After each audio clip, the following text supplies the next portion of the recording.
gonna pitch to you a Christmas rom-com, okay? Hi, my name is Bea. I'm a 19-year-old actress and author. I'm currently working on my first book, so I'm supposed to be writing a book right now and doing homework. But instead, I wrote a movie and I'm gonna pitch it to you today. How do I... Oh, I'm learning how to use Canva. So, I haven't finished this yet, okay? But I was inspired by like early 2000s ensemble rom-coms, specifically Love Actually. Oh, yeah, and Christmas movies, okay? So here is, ta-da, a Christmas rom-com. It still needs a name. I don't know what it should be called. So let me know some good name ideas, because I don't know. So the log line of this is love stories intertwine in the production of a Hollywood holiday rom-com, right? Okay, so there are like 4 or 5? I don't know. I've only written 4 so far. I'll probably write more. So 4 or 5 stories of connection and reconnection through the making of a hit holiday romantic comedy. So it's a movie within a movie. So like this movie is about the making of this holiday movie. You follow? You get it? Yeah, so they're like on set. And some of the characters are like the actors, some of the characters are the personal assistant, some of the characters are the hair and makeup people. So everyone's like somehow involved in this production of a rom-com. Yeah, they're like wrapping up filming and getting ready to like promote the movie in this movie. Okay, behind the scenes of the set, drama unfurls along with unexpected love over the holiday season. Aw, how cute is that? Yeah, okay. Here are the vibes, just like so you can get a feel for it. Okay, think like While You Were Sleeping. It's a classic, very underrated holiday movie, okay? Like cozy vibes, Christmas parties, good party music. I haven't made the soundtrack yet, but I will be working on that soon because I love making soundtracks for movies. So I'll be working on that. All right, characters. So this is an ensemble rom-com, okay? So many different love stories happening here, similar to Love Actually, where there are many different stories and all the characters' lives are connected somehow. I don't know if you can see it. Characters Sasha and Ned. Sasha works in a jewelry store as a saleswoman, and her best friends are her 57-year-old boss and her dog. Aw, that's nice. Ned is the personal assistant to this famous actress who's also his childhood best friend. And he wishes that he could have a personal life, but is also grateful for the excuse of his job to avoid putting himself out there. Storyline number 1 between Sasha and Ned, okay? Sasha works at the jewelry store where the scenes from the movie, remember it's a movie within a movie, scenes from the movie are being filmed. While on set, she wishes that she could speak up about her ideas for costumes, but she's too shy to say anything. She's like, oh, I just work at a jewelry store. No one's gonna listen to me. Pfft. Or would they? I don't know. They would. Ned notices her. Remember, Ned is the assistant. Ned notices her from afar, but is also too shy to say anything. He convinces the famous actress, who's also the star of the movie, and he works for her. Remember, he's the personal assistant to this famous actress. He convinces her to keep messing up her scenes so that they have to redo it so that he gets more chances to talk to Sasha. While on the second round of filming, maybe it takes like 3 days, I don't know. While they're filming again, Sasha works up the courage to present her ideas about costumes, and Ned asks her out. What? So throughout the whole movie, this is like a storyline that goes like throughout the whole movie, they're both like too shy to say anything. Lots of stolen glances and dramatic missed chances for conversation. Because, so while watching the movie, the viewer will be like, oh, they're perfect for each other. Like, we'll know how perfect they are for each other. But they will both be too shy to say anything. Eventually, it'll be okay. It'll be okay. Okay. Next characters. Beckett and Lorraine. I don't know. I'm changing these names for sure. I was just writing it late last night and asking my sister for names and like, just give me a name as I was typing. I don't know. So, lots of random names. They're all getting changed, okay? But this is what it is for now. Beckett. He is a host of the popular morning talk show. He had dreams of becoming a serious journalist, but secretly likes being on a talk show. It's just like a celebrity talk show in the morning, and he's like, if only I could be a journalist. but he actually just likes the gossip. Okay, Lorraine rose to fame from her time on a popular sitcom. She was like a child star, you know? She's trying to prove herself as a serious actress. So now she's the star of this Christmas movie that they're making. And she's trying to avoid all of this drama and like this gossip. She's trying to like rebuild her image, her brand. So now, storyline number 2 between Lorraine and Beckett.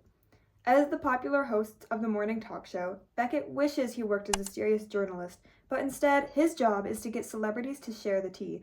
He ends up interrogating Lorraine on live TV about her past celebrity relationships, while Lorraine is currently attempting to patch up recent failed publicationships, like a publicity stunt relationship. None of them were real. It's just for publicity.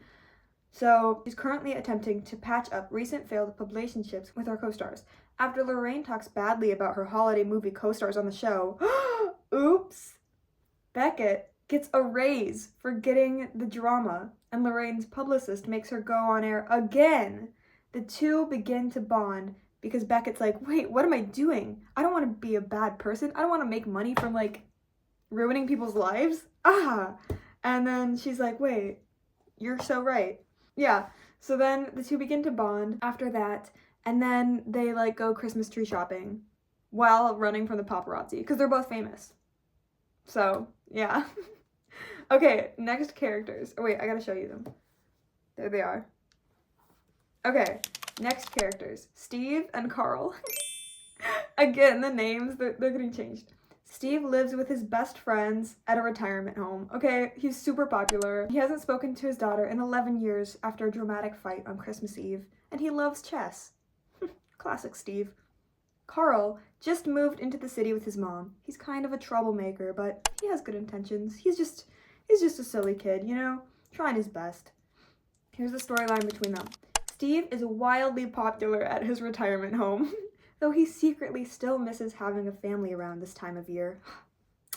After a Christmas Eve fight with his daughter 11 years ago, he hasn't been with family since. When Carl's 5th grade class volunteers to sing carols and spend time at their retirement home, the two begin to talk. Steve teaches Carl how to make friends and be popular. Carl soon begins going there after school every day and like gets tips on how to be cool from this old guy. It is revealed at the end of the movie that Carl is actually Steve's grandson. What? But Steve didn't know because he hasn't seen his daughter in like 11 years. Which is the same age that Carl is. What? Plot twist. Crazy. Okay, some new characters. Lydia and May. Lydia works as a makeup artist on the movie set. She is the single mom to Carl and moves in with her best friend May. May is the CEO of a fashion company that owns the jewelry store that Sasha works at. You see how it's connected? She's happy to have her friend back, but not used to having 2 extra people in her giant penthouse. She's like, what? She's also the older sister of Ned. What? That's crazy. Storyline number 3. Lydia and May were best friends growing up. After Lydia moved away at age 19, the two lost touch. Now that Lydia is back in town and needs a place to stay, May is happy to open up her very big and fancy and elegant home for the holidays. But with Lydia struggling to keep a job and be a parent to Carl, stop. What just happened? What? Timer? Okay, I don't know how to use my computer. Technology. What are you gonna do? Anyway, but with Lydia struggling to keep a job and be a parent to Carl, May finds herself struggling to reconnect with her old best friend and juggle her job over Christmas. She's used to being a career woman. She's used to not having all these people around. When she begins to connect with Carl, May realizes that by living alone this whole time, she's lost touch with the magic of the holiday season. Aww. And she reconnects and becomes like a little kid again. How cute. Okay. Vibes. Woo! Okay, a few other things that I need to add. So, popular actress Lorraine, while she's on set and falling in love with Beckett, oops, she's getting her makeup done by Lydia. Remember the makeup artist? As that's happening, she's opening up, having this big moment. She's like, this is so terrible. Oh my gosh, complaining about all this stuff. And Lydia is basically like, do you even like being famous? Remember, Lydia is a mom. She knows how to talk about these things. She's like, listen, kid, here's what you gotta do, okay? So Lorraine is like, you're right. I don't like being famous. Whoa. And because of Lydia, she can quit her job and live a normal life with Beckett. At the end of the movie, Carl maybe finds like a picture of Steve and like realizes that Steve is his grandpa. He's like, what? That's crazy. This cool guy I've been talking to, he's my grandpa? What? So then he organizes this big plan to have Lydia and Steve reconnect. And so Steve will reconnect with his daughter. How cute. And finally, Sasha and Ned get together, of course. Steve reconnects with his daughter. Lydia reconnects with her dad. Carl's just being Carl. Maybe he makes some friends, you know? That would be great. May finds her childlike innocence and wonder and is inspired by Carl. She's like, wow, this 11-year-old kid, he's right. Christmas is magical. I forgot about that. And Beckett is like, you know what? I don't like gossiping. So, anyway, that's that. And at the end, remember, they're all making this movie, right? So at the very end, they'll have like this big premiere and also this really big Christmas party, okay? That's when everything happens. So at this big, fancy, elegant Christmas party premiere, everyone's there, right? Because like Lydia did the makeup, so she's invited. Ned is a personal assistant, so he's invited. Lorraine was the star, so she's obviously there. And Lydia invites May, of course, you know, because she's like, my best friend has to be there. My son has to be there, so Carl's there. And Carl's like, I'm going to invite Steve. So Steve's there. And then Beckett's just Beckett, you know, and he's famous. So they're like, well, why not invite him? You know, he's there too. So that's when everyone is like, big reveal, we're in love. Oh my gosh, you're my grandpa. Whoa, Dad, what are you doing here? It's this big like reveal, and May is just like, magic. So yeah, that's my movie. It'll definitely be made for sure someday. I'll let you know when it starts getting made and when we start going into production, because it will happen.